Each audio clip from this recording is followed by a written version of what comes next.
الجهني رضي الله عنه أن رسول الله صلى الله عليه وسلم قال حديث دلا إذاك معاذ الجهني الله سميك يه أقامك بك صلى الله عليه وسلم يقام من قرأ القرآن ومتي الناس مكولانين وعمل بما فيه آتنا بينا قل لكوي بيا سمي برميو ألبس والداه تاجا يوم القيامة ضوءه أحسن من ضوء الشمس في بيوت الدنيا. ومتو يغينو كبيرانغا ومتو يسمى القرآن ناكولira kuyo ebiri mu Qur'an eyo nabiranga bikolirako agenda kwambazibwa oba bazadde be bagenda kubeeranga bambazibwa ku lunaku lw'enkomerero bambazibwa engule nga zitemagana nga okunyirira kwazo oba ekitangala kyazo kiringanga wonaalaba okutangala engule ezo zigenda kubeera nga zivaamu ekitangala nga zitangala nga bwonaalaba enjuba bwetangalira emu ku mayumba g'omunsi muno mu duniya. Bwonaalaba enjuba n'ofuluma ewungu olaba enjuba etangala ekitangala ekyo ekiyitirivu ekyenjuba. Subhanallah, Nabbi sallama ekifaanaganyako ng'ekifaananyi eky'omwana ekyabazadde b'oyo eyasoma Qur'ani n'agikolerako kuno ku nsi engule yaabwe giba n'ababambazibwa.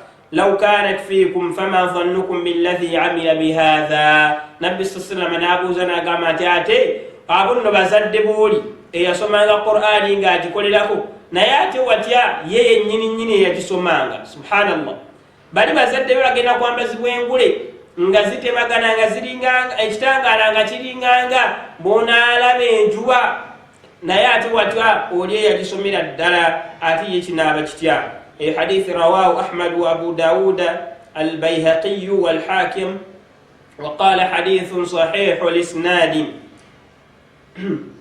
حديث دلا وعن أبي أمامة الباهلي رضي الله عنه قال حديث ذاك أمامة الباهلي الله سمعك يا جاب سمعت رسول الله صلى الله عليه وسلم نولي بكوا الله كسرني من بيرك يقول يا جاب اقرأوا القرآن فإنه يأتي يوم القيامة شفيعا لأصحابه. بناي مسمى كلاني كباكي جينا كجاكونا كلوينكوميرلو ngewolereza oyo eyagisoma ngewolereza oyo nanyini waayo.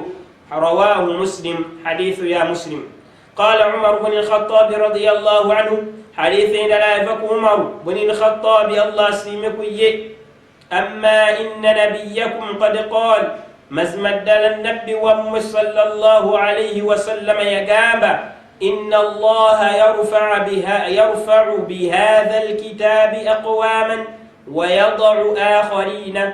مزمد الوشتبه الله سبحانه وتعالى آستوليك بينا mumwe ne Qur'ani eno ate nakkakkanya ekibiina ekirala ne Qur'ani eno ey'ekitiibwa. وعن عائشة رضي الله عنها عن النبي صلى الله عليه وسلم حديث دلا إذا عائشة الله سميكو يه أغاما نعينغا تجاكو النبي صلى الله عليه وسلم أغاما مثل الذي يقرأ القرآن ومبكى السلام أغاما تجفانا توم تواسم القرآن وهو حافظ له ng'agisoma Qur'ani eyo ng'atenaabera nga yagikwata mu mutwe ma'a safarati alkirami albarara, agenda kubeera ne bamalayika ab'ebitiibwa. Wa mathalu alladhi yaqra'uhu, ate ekifaananyi ky'omuntu oyo era asoma Qur'ani wa huwa alayhi shadidun, naye nga mwana wattu mutawaanya afuna obuzibu sheyi n'amugamba n'addamu n'amugamba ati ate biteredde ddamu ng'afuna obuzibu ne bamuyombesa abamu bakubwa n'okubwa falahu ajrani, omuntu oyo alina empeera bbiri.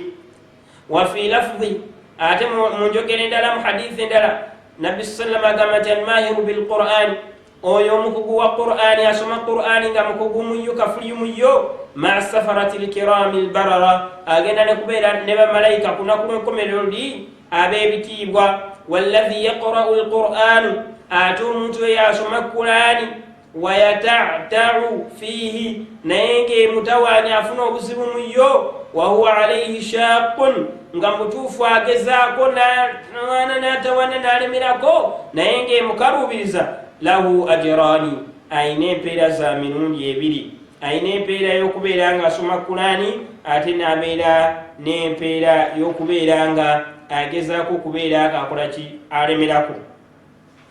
Hadithi mpitirivu nnyo. حديث دلا إفك عبد الله بن عمر رضي الله عنهما قال حديث إفك عبد الله بن عمر الله سمك وعمر يا جاب قال رسول الله صلى الله عليه وسلم يا جام مكوا الله سسنا من ببرك من قرأ القرآن وموت الناس مكران فقد استدرج النبوة بين جنبه غير أنه لا يوحى إليه. سبحان الله. وموت الناس مكران abamaze okubeera nga yeteekako obwannabbi abamaze okweteeka mu kifaananyi ky'obwannabbi newakubadde nga obubaka tebumukkangako.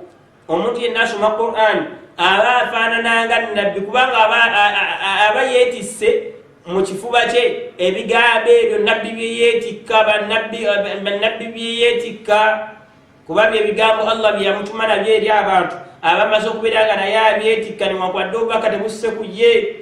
Nabwekityo yambaghi li sahibi alquran omuntu eyeetisse obubaka obwo oba omuntu eyeetisse Qur'ani eyo tekyandisaanidde kubeera nga omuntu oyo eyeetisse Qur'ani an yahudda ma'man haddi okubeera n'abo abantu abasukkulumya amateeka g'owekitiibwa Allah nabeera n'abo abantu ababeera nga boogera nnyo nabeera mu bantu abatalina yani ababeera mu mboozi nga emboozi ze babeeramu tezirina mugaso. Sahibu alquran omuntu wa Qur'an teyandibadde mu mbeera ezo zidda mu mbeera kubeera nga ate anyumya bino anyumya biri tasirikako nabeera nga asukka riwaayani kumi.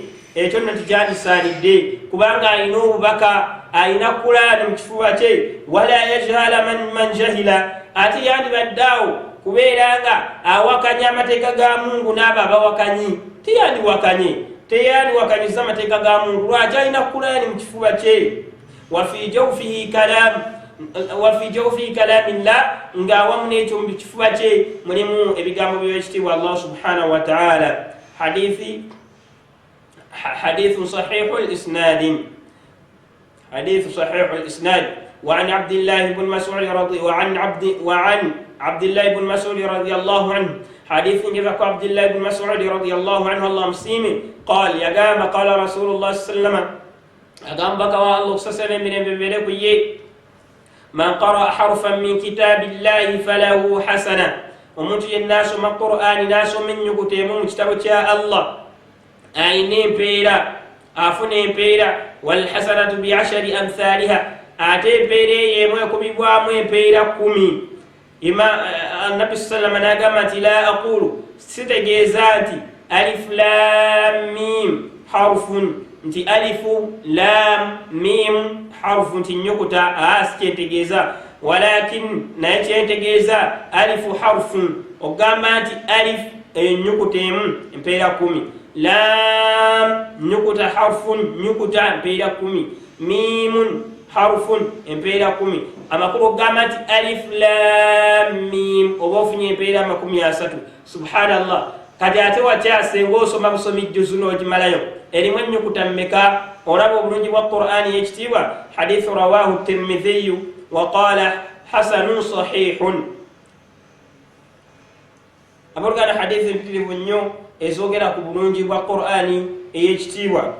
Tujja kusemba hadithi عن أبي موسى الأشعري رضي الله عنه قال حديث كيفك أبي موسى الأشعري الله سمك يا قام قال رسول الله صلى الله عليه وسلم يا قام بكوا الله سسرني من ببرك مثل المؤمن الذي يقرأ القرآن كمثل الأترجة ريحها طيب وطعمها طيب اتفالا شوم كيريسويو ومكيريزاينا أسمكولاني اتفالا نكون جيش تونا تبايتا أترجة ekitunda kibayita uturujja kiba rihuha ekitunda kyonna oyinza okugamba apple rihuha tayyibun ekitundu ekyo oba okiwunyizaako owulira nga kiwunya bulungi. Wa ta'muha tayyibu, ate bw'okikombako ne tesiti yakyo oba empoma yakyo naye ewooma. Wa mathalu lmumin, ate ekifaananyi ky'omukkiriza alladhi la yaqra'u alquran, nga ye yakkiriza Allah naye ng'ebya Qur'ani mugayaavu tasoma Qur'ani.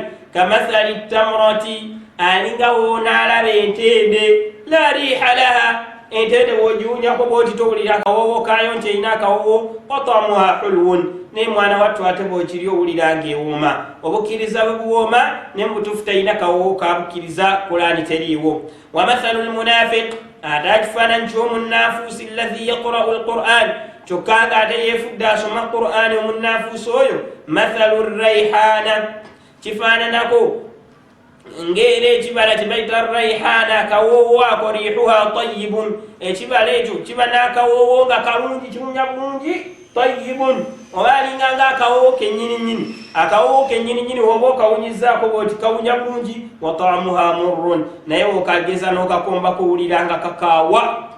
Ye muntu oyo asoma Qur'ani nga naye takola ki? Nga munnaafuusi kyokka nga ate akola ki? Ate ng'asoma Qur'ani awunya bulungi akawoowo, naye munda akaawa nnyo, talina bukkiriza munnaafuusi. Wa mathalu lmunafiq, ate ekifaananyi ky'omunnaafuusi alladhi la yaqra'u alquran, kyokka ate n'agattako okubeera nga tasoma na Qur'ani. Kamathali lhanzala, alinga ekibala tebayita hanzala, kitengotengo.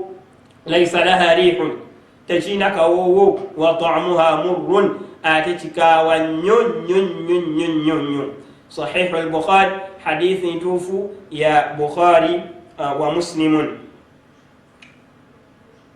Nabo kitibwa abooluganda, hadithi endala eva ku Ibn Mas'ud radiyallahu anhu agamba, inna hadhihi alqulub, mazima ddala gino emitima, aw'iyatun, emitima gino tulina okubeera nga tugiriisa, tulina okubeera nga tugirabirira, gyetaaga okulabirira, naye tugirabirire tutya? Fashghuluha bilqur'ani, mugirabirire na Qur'ani. Wala tashghuluha bighayrihi, temugirabirira na bintu birala, mugirabirire ne Qur'ani.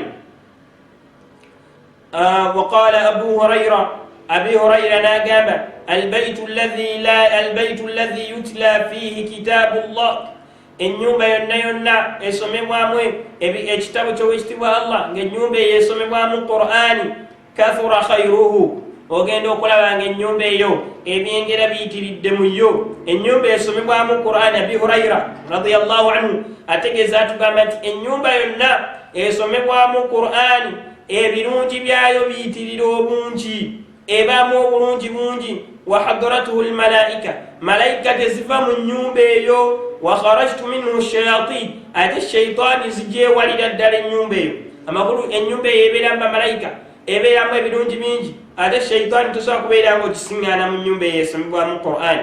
Walbaitu alladhi la yutla fihi kitabu llah, naye ate ennyumba mwana wattu etasomebwamu bigambo bya Allah Qur'ani, nga yo ennyumba teriimu Qur'ani wadde esomebwamu Ramadani, olumala Ramadani khalas daqa bi ahlihi, banyigirizibwa abannannyiniyo ennyumba eyo, babeera mu kunyigirizibwa mu mutima, babeera mu kweraliikirira, babeera tebalina mirembe. Olina ga wallahi siwulira, siina mirembe, naye nga alidde anywedde buli kimu akirina, naye mpulira siina mirembe. Qur'ani tagisoma. Wa hadaratuhu shayatin, ate shaitani zibeera nnyo mu nnyumba eyo. Wa kharajat minhu almalaika, malaika tebeesemberera nnyumba eyo etasomebwamu Qur'ani. Rawahu Ibn al-Mubarak fi zuhdi. Nabwe kyabooluganda, hadithi mpitirivu nnyo endala, omubaka sallallahu alaihi wasallama bw'atulaga obulungi bwa Qur'ani eno, okubeera nga tugisoma, tubeere nga tugisoma, atubeere nga tugikolerako. Okusaba ekitibwa Allah ateeke mu baddu be abagisoma, ate abaddu be ababeera nga bagikolerako.